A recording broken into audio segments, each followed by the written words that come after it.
ministre de la Famille, Josué Badinga a reçu en audience ce matin une délégation de l'Union africaine représentant la direction du Centre africain de prévention et de contrôle des maladies.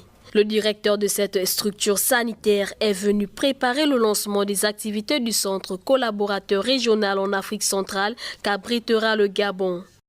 Le Gabon va abriter le siège pour la sous-région de l'Afrique centrale. Donc nous sommes ici pour pas seulement voir le ministre de la Famille et Protection, mais tous les autres ministères, pour bien expliquer pourquoi nous sommes ici et comment c'est important de soutenir la politique de santé. Basé à Addis Abeba en Éthiopie et financé en grande partie par l'Union africaine, le directeur du CDC précise que le centre est déjà opérationnel dans 3 pays africains sur 5. Nous avons 5 centres régionaux. Il y a 3 qui sont déjà opérationnels donc, au Kenya, en Zambie et au Nigeria. Donc pour cette année, notre objectif c'est de faire fonctionner le centre au Gabon. Le Centre africain de contrôle et de prévention des maladies a pour mission d'effectuer des recherches d'une importance vitale sur les principales affections en santé qui sévissent en Afrique. J'annonce également un vaste plan de rénovation des écoles primaires sur l'ensemble du territoire. Un projet qui vise une véritable remise à neuf des établissements avec des travaux qui seront réalisés sur les aspects aussi bien esthétiques que pratiques et sécuritaires. Réseau électrique, plomberie, toiture, menuiserie, peinture. Au total, 92 écoles de la capitale, Libreville, et 697 écoles dans les 9 provinces seront concernés. Depuis quelques semaines déjà, ce qui était des mots est devenu réalité. Certaines écoles publiques, à l'exemple de l'école publique de Martine-Oulabou, dans le 1er arrondissement, les écoles de la Pairie et de Vénévoire dans le 3e arrondissement, toutes situées dans la commune de Libreville, connaissent une cure de jouvence. Cela peut être visible par le biais de certains matériaux de construction présents sur les lieux, mais également des ouvriers à pied d'œuvre. Lors du passage de l'équipe reporter de la rédaction de nos télévisions, on pourrait observer comme travaux déjà effectués le renouvellement de la peinture, le fonctionnement des ampoules électriques, les lieux d'aisance qui étaient hors d'usage seraient praticables. Bref, la liste ne saurait être exhaustive.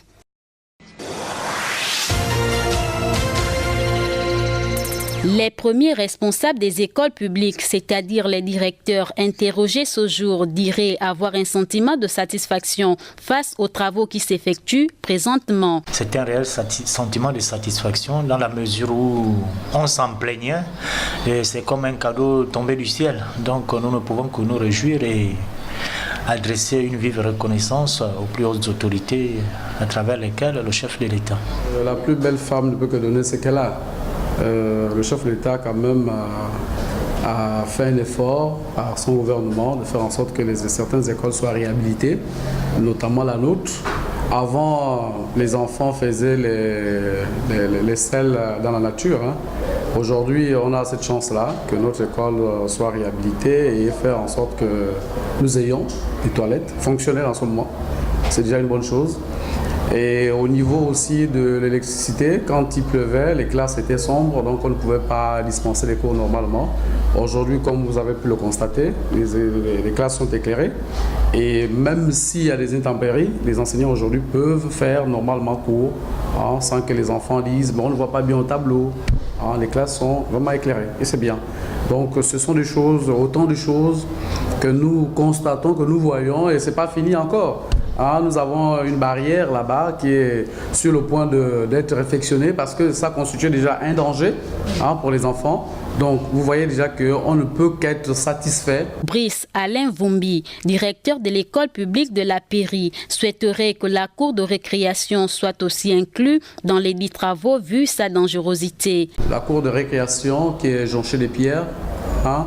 On souhaiterait vraiment qu'il y ait du sable un peu partout, au moins quand les enfants tombent, ils se font pas mal, parce que là on enregistre beaucoup de cas d'accidents et toujours les enfants se blessent parce qu'on a des cailloux partout sur la côte. Donc c'est vraiment quelque chose qu'on peut réclamer en plus.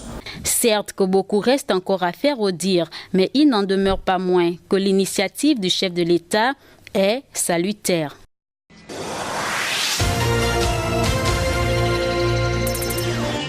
C'est sous le contrôle de Diabar, guerrier farouche sénégalais, que les festivités liées au 58e anniversaire des Lions de la Teranga se sont déroulées sous une ambiance moderne et culturelle.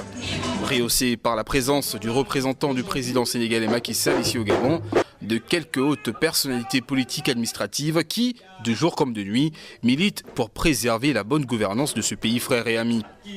Comme à leur habitude, et ce depuis leur création, les membres de l'association Entraide ont joué soigneusement leur partition lors de cette cérémonie annuelle. L'Entraide de sa part, sa mission d'encadrer nos compatriotes dans le respect des lois et règlements dans notre pays cher d'accueil, le Gabon, contribue à faire de nous des modèles. Et en poursuivant son propos, le vice-président de cette association invite la jeunesse à rallier la grande famille Entraide pour élever encore plus haut son étendard. Les femmes, berceau de l'humanité, ici, aux couleurs du Sénégal, ont manifesté tout en laissant ressortir leur joie enfouie, et ce malgré les diversités ethniques et linguistiques. Merci, Pamane. Cette méditation, à mon humble avis, permettra à chaque citoyen d'y puiser les enseignements que nos valeurs ancestrales, qui sont le djom, le kersa, le mougne, le respect, et j'en passe, qui nous amèneront à écouter notre Sunugal afin qu'il ne prenne l'eau et ne coule sous le poids de tous ces maux qui minent notre société et qui compromettent notre liberté. Et pour couronner le tout, l'innovation de ce 58e anniversaire a été marquée par la remise de ces diplômes aux différents acteurs sénégalais résidant au Gabon qui n'ont ménagé aucun effort pour maintenir la paix, la solidarité et la cohésion sociale entre nos deux peuples.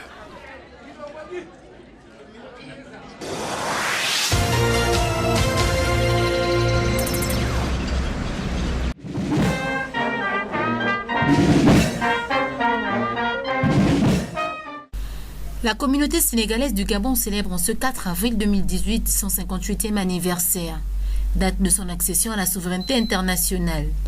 Après la levée du drapeau et l'exécution de l'hymne national, son Excellence Abdoul Siré Dia, ambassadeur du Sénégal au Gabon, revient sur le thème choisi pour la circonstance. Vous savez, la sécurité et la défense, c'est un problème international actuellement. Et comme vous le savez, il y a beaucoup de conflits, surtout au niveau de notre continent. Il y a beaucoup de conflits dans le monde et il y a beaucoup de menaces. Vous savez, il y a la menace des djihadistes qui touche tous les pays, surtout nous au niveau de l'Afrique ouest. Avec le démantèlement de la République libyenne, il y a les problèmes au Mali, des problèmes au niveau du Niger, c'est-à-dire au niveau de la zone soudano-sahélienne.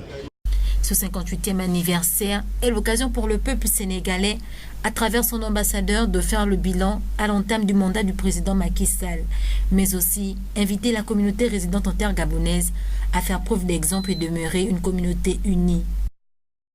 Bon, cette fête, c'est une fête qui commémore le 58e anniversaire de notre indépendance. Et ça arrive au moment où c'est la dernière année du mandat du président Macky Sall. Et comme vous savez, il y a beaucoup de réalisations qui ont été faites au niveau du Sénégal. Et si vous suivez l'actualité, sur le plan démocratique, sur le plan économique et sur le plan social, c'est des avancées qui ont été faites, des avancées qui ont été faites au niveau du Sénégal et sur le plan aussi des infrastructures. Comme vous le savez, tout récemment, il y a l'aéroport qui a été inauguré et de gros projets d'infrastructure sont en cours. Je crois que c'est une année quand même qui fait que les Sénégalais sont vraiment sur le qui-vive pour pouvoir manifester, faire une belle manifestation à ce jour-là. Précisons que cette célébration est suivie d'une campagne de dons de sang et d'animations culturelles diverses. C'est en sa qualité de chef de file des notables et cadres originaires du département de l'Aduigny, dans la commune de Moabi, que Josué Mbadinga Badinga a reçu mercredi dernier à la Chambre de commerce de Libreville les ressortissants du département de l'Aduigny, situé dans la province de l'Anyanga, dans le sud du Gabon, afin d'échanger avec ces derniers sur la question liée aux élections législatives en vue.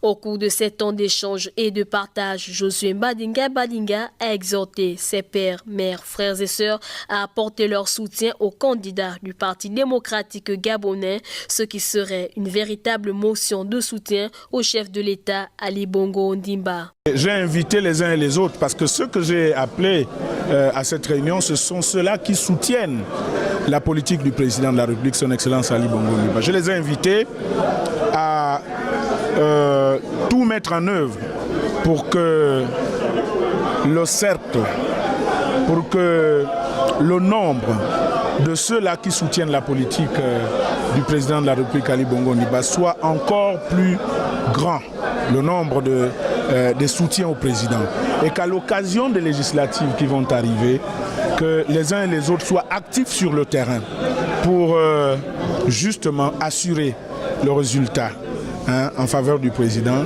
qui a besoin de la majorité pour continuer à construire le Gabon.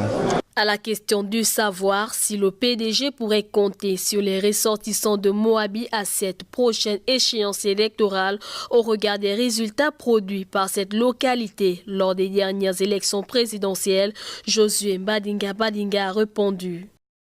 Nous avons la conviction que nous mettrons tout en œuvre justement pour assurer la victoire et atteindre nos objectifs. Donc nous sommes engagés sur le terrain pour travailler et nous aurons les résultats souhaités. Il faut rappeler que cette rencontre n'est ni la première du genre et ne saurait être la dernière, car les filles et fils du département de l'Aduigny, dans la commune de Moabi, entendront ce genre de rencontre pérenne. Présenté en détail et lancé officiellement le programme des projets innovants des sociétés civiles et coalitions d'acteurs PISCA, tel a été l'objectif de la conférence de presse tenue le mercredi 4 avril à l'Institut français de Libreville. Au titre de l'année 2018, le montant de l'enveloppe est de 140 millions de francs CFA, 20 millions rajoutés comparativement à l'année précédente. L'attaché de coopération, gouvernance et développement, Antonin Raoust, a présenté les mécanismes de subvention disponibles pour les acteurs non gouvernementaux et bien d'autres à l'appréciation du service de coopération. Vous avez des acteurs qui ont des niveaux de maturité différents. Vous avez des associations qui viennent de se créer, qui n'ont pas encore l'habitude qui n'ont pas encore passé, par exemple, le renouvellement d'un bureau. Donc vous avez des associations qui sont toutes jeunes, qui n'ont pas encore eu l'occasion d'écrire des appels à projets. Puis vous avez des associations ou des groupements associatifs qui sont beaucoup plus affirmés. Prenez la Croix-Rouge gabonaise, c'est une structure qui est d'utilité publique, qui a un grand nombre de personnes dédiées, notamment à la rédaction de ce type de projet. Donc vous avez des niveaux de maturité, de connaissance et de maîtrise des appels à projets qui est différent. Et ça représente bien toute la variété de la société civile gabonaise comme de la société civile dans chaque pays, où vous avez toujours un niveau différent d'appréhension. Le suivi est effectif, comme pour l'année 2017, nous dira Anaïs Nolmbina, chargée de mission du service de coopération. Les attendus de cet appel à projet financé à hauteur de 215 000 € porteront sur 3 axes prioritaires: les droits fondamentaux des femmes et des enfants, l'insertion économique et développement local de la jeunesse, regroupement et mise en réseau des acteurs de la société civile. C'est un mécanisme qui est souple, mais qui est contraignant quand même sur la gestion des finances. Et donc, ils n'ont eu de cesse que de demander un accompagnement et pouvoir rendre des rapports qui soient des rapports correspondant aux critères établis. Chaque porteur de projet doit apporter 10% des financements propres avec le soutien de l'ordre de 40 000 à 30 000 € de la part du service de coopération de l'ambassade de France. Vous l'avez vu, il y a 3 axes prioritaires, 2 thématiques transversales. Et quel est vraiment l'esprit aussi Parce que finalement, ce sont des financements qui sont de 40, 50 000 euros. La moyenne sera sans doute autour de 25 ou 30 000 euros. À quoi cela peut servir? Eh bien, sachant que sur une subvention, chaque porteur de projet doit apporter 10% de cofinancement. Sachant que sur la subvention, 80% de la subvention demandée doit être incorporelle. Une réunion publique se tiendra ce vendredi 6 avril 2018 à 10h à l'Institut français pour davantage de précisions sur les critères d'éligibilité.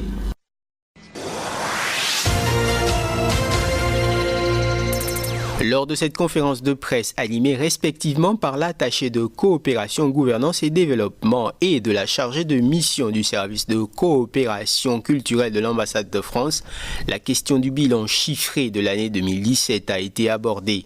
C'était 120 millions de francs CFA alloués en subvention directe sur 7 projets. 3 sur le thème de la santé sexuelle et de la reproduction, 3 sur le thème du développement local et de l'entrepreneuriat, 1 sur le thème du handicap pour une prise en charge des enfants autistes. Principal mécanisme de subvention disponible pour les acteurs non gouvernementaux gabonais. Le montant de l'enveloppe en 2017 avait été de plus de 120 millions de francs CFA et vous voyez qu'en moins de 10 mois plus tard, nous relançons une enveloppe supérieure à 140 millions de francs CFA. En 2017, nous avons eu 70 projets. 10% des projets, 7 d'entre eux ont été financés. Sur ces 7 d'entre eux, 3 touchent à l'économie, avec la création d'une Chambre nationale des métiers. C'est un projet porté par le ministère des petites et moyennes entreprises, à l'époque chargé de l'entrepreneuriat national et de l'insertion des jeunes. Il y a également l'insertion professionnelle des jeunes filles mères. Vous savez que c'est une thématique importante qui est portée notamment par la République française et par son président de la République. Et il y a également eu 2 activités écotouristiques. En plus de cela, il y a eu 3 projets en santé sexuelle et de la reproduction. Et nous avons également eu un projet qui a traité de la question de l'autisme. Nous allons porter une attention particulière, comme cela a été fait déjà l'an dernier, sur cette thématique, c'est-à-dire comment cela peut se décrire dans les projets. Chaque projet devra, dans son élaboration, penser l'impact sur la question du genre. Par exemple, je peux vous donner un exemple sur un projet mené cette année. Nous avons une association qui œuvre dans l'environnement, une ONG, et qui a choisi de développer des activités d'écotourisme et des activités génératrices de revenus pour des populations locales. Prioritairement, ils ont formé des femmes, mais également au sein de l'association, ils ont souhaité former des leaders féminins. Des activités menées dans 5 provinces, Port-Gentil, Libreville, Makoko, Oyem et dans le parc national de Moukalaba-Doudou. 5 partenariats structurants avaient été ficelés avec des acteurs du monde francophone. Une coalition d'acteurs portée par la Croix-Rouge gabonaise sur les thématiques VIH-Sida, grossesse précoce et violences basées sur le genre avait été retenue par le programme.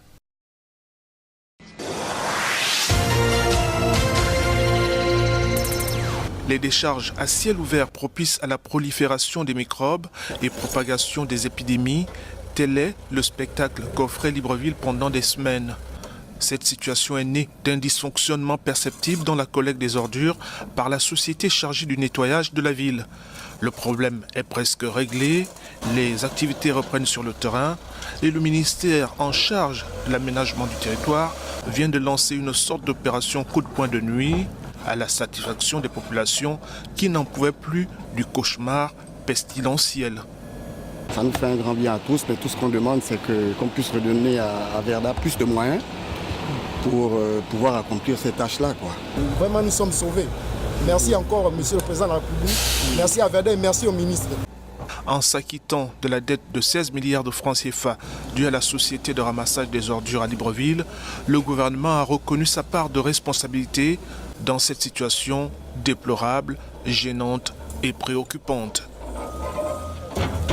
Il va falloir trouver vraiment une décharge temporaire pour faire en sorte que le ramassage des ordures ne soit pas freiné. Il se trouve que Averda procède à la collecte, au ramassage des ordures, mais c'est au niveau du dépotage qu'il y a un problème. Le site de Goumier pourrait constituer un palliatif en attendant de procéder à un examen approfondi, à des études pour le fameux centre de traitement d'ordures ménagères. Le gouvernement gabonais est par ailleurs sur un projet de sensibilisation des masses à l'effort collectif de préserver la ville de l'insalubrité en attendant de trouver une solution durable au traitement des ordures ménagères à Libreville.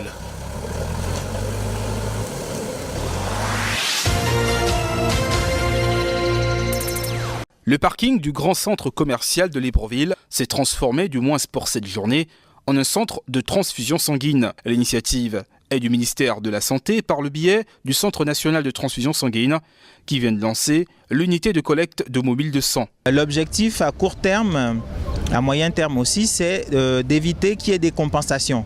C'est-à-dire que quand vous venez au CNTS chercher du sang, la plupart du temps, on vous demande d'apporter 2 donneurs pour une poche de sang. Et dans certains cas, il s'avère que les bénéficiaires n'ont pas de donneurs sous la main.